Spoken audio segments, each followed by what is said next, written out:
శిశువు ఆరోగ్యానికి తల్లిపాలు ఎంతో మంచివి. బ్రెస్ట్ మిల్క్ లో రోగ నిరోధక శక్తి ఉంటుంది. శిశువు ఆ పాలను తాగినప్పుడు అప్పటికే కాదు, దీర్ఘకాలికంగానూ అవసరమయ్యే ఇమ్యూనిటీ వస్తుంది.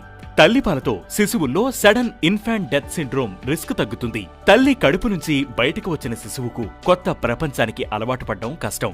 బ్రెస్ట్ ఫీడింగ్ ఇవ్వడం ద్వారా తల్లి గుండె చప్పుడు, స్పర్శ శిశువుకు ఉపశమనంగా ఉంటుంది. కొత్త ప్రపంచానికి అలవాటు పడడం సులువవుతుంది. తల్లిపాలలో ఉండే డోకోసహాక్సనోయిక్ యాసిడ్ అనే ఫ్యాటీ యాసిడ్ శిశువు బ్రెయిన్ డెవలప్మెంట్ కు సహాయపడుతుంది. బ్రెస్ట్ ఫీడింగ్ వల్ల శిశువులో మిడిల్ ఇయర్ ఇన్ఫెక్షన్స్ అయ్యే రిస్క్ తగ్గుతుంది. శిశువులో అలర్జీస్, డయాబెటిస్ రిస్క్ ను బ్రెస్ట్ ఫీడింగ్ తగ్గిస్తుంది.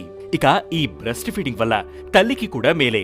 శిశువు పాలు ఇవ్వడం వల్ల ఆస్టోపోరోసిస్ అంటే బోలు ఎముకలు వ్యాధిన పడే రిస్క్ తగ్గుతుంది. అండాశయ క్యాన్సర్ రిస్క్ తగ్గుతుంది. ఎక్కువ ఆక్సిటోసిన్ ఉత్పత్తయ్యి గర్భసంచి ప్రెగ్నెన్సీకి ముందున్న సైజులోకి తగ్గేందుకు సహాయపడుతుంది. క్యాలరీలు కూడా బర్న్ అవుతాయి. అంతేకాదు, సాధారణంగా ప్రెగ్నెన్సీ తర్వాత తల్లుల్లో డిప్రెషన్ కు గురయ్యే అవకాశం ఉంటుంది. శిశువుకు పాలివ్వడం ద్వారా ఈ రిస్క్ తగ్గుతుంది.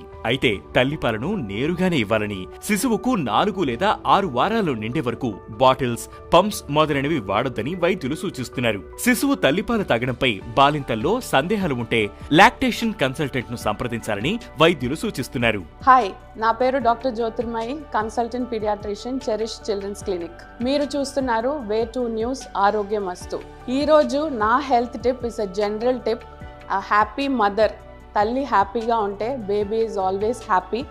So you first take care of yourself and your baby will be always happy. Thank you.